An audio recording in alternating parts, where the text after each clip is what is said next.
The host of Wall Street Week, David Westin, joining me as he does every day at this time. Joining me on a very busy day for earnings. After the bell, we're going to get Alphabet, we're going to get Microsoft. Later in the week, we're going to get from Amazon, and we're going to get Meta. And one common bond that ties all those companies together right now is everybody wants to know what they're doing with AI. Exactly. It's the big new thing. And you remember, Maureen, the last big new thing in tech was actually the metaverse, you recall. In fact, it was so big, they named a company after it. So we went to that company, and we talked to Sir Nicholas Clegg. He's Meta President of Global Affairs. And we talked to him about exactly how the metaverse fits with what's going on with AI. And by the way, what should the government be doing about it all?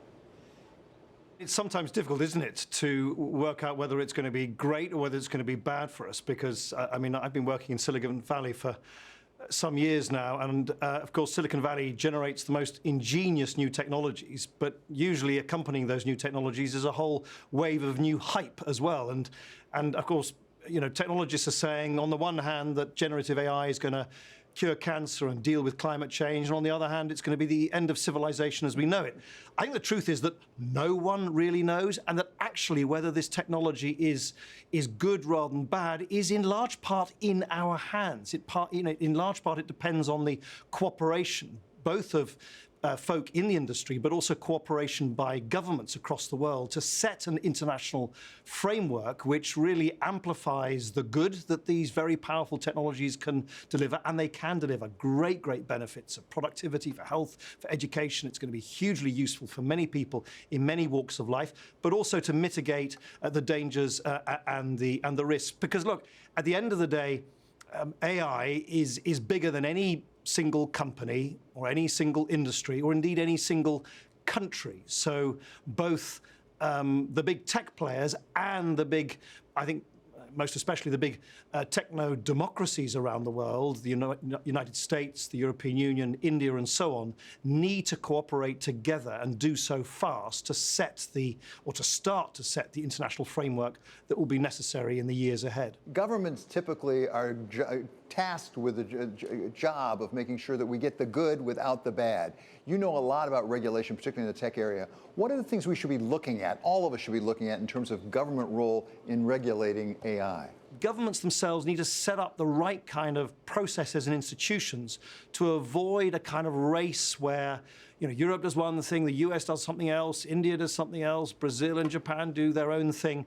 I think that kind of regulatory fragmentation, which has in many respects occurred in existing regulation of online services, would be a really self-defeating development. And that's why I'm hopeful, and I certainly would hope, that the big techno-democracies, the US, Europe, and India, could come together, initiate some work, start seeing whether they can converge on some basic tramlines of what is and what is not acceptable in the development of these very powerful new technologies. China, of course, has already rushed to institute its own rules, but those rules are based on very different values. Just last week, it was reported that the Chinese have said that all generative AI developed by companies in China must not do anything to offend the state, must enshrine the values of Chinese socialism and so on. Well, that's clearly not the kind of approach we want to take in the West.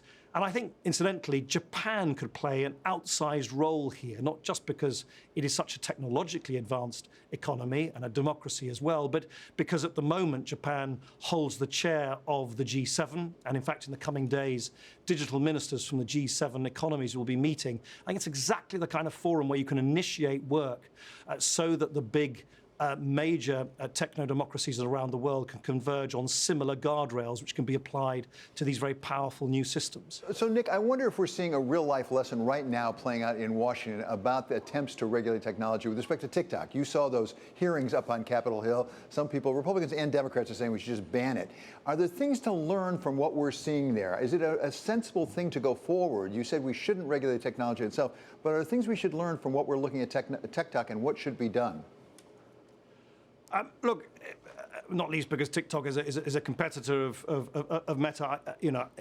I'm not going to try and sort of weigh into this, and the national security considerations which have been debated in DC are really for national security folk and for the administration to decide upon. I think, as a general principle, it's always good in any market, including the sort of technology market, to have a level playing field. And so, for instance, TikTok, which is a hugely successful, highly dynamic and innovative Chinese company, is able to operate in the United States, but companies like Meta are not able to operate our social media services in China. So there is this issue of a kind of lack of a level playing field. And in the end, there's always an underlying issue of values. What values are the underpinning of new technologies. And you can see in the debate around generative AI that the Chinese authorities are already rushing to insert their values in the way in which those AI systems are developed. In the same way, by the way, that over the last 15 years or so, China has completely more or less sealed off the internet in China from the rest of the world and not pursue the way in which you and I might use the internet, the kind of open internet in which people can, there's a free flow of information across borders around the world. China has already taken a very different path and wants to pursue a very different path based on very different values, where issues of, individual data, privacy, and so on simply don't loom as large in China as they do in the United States, North America, Europe, and so on.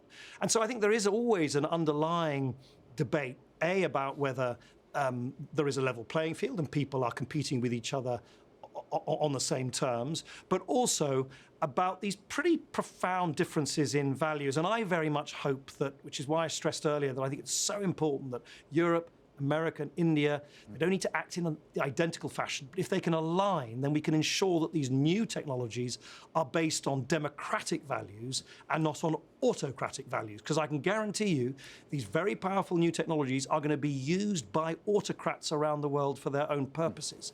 And I think we need to do something quite different.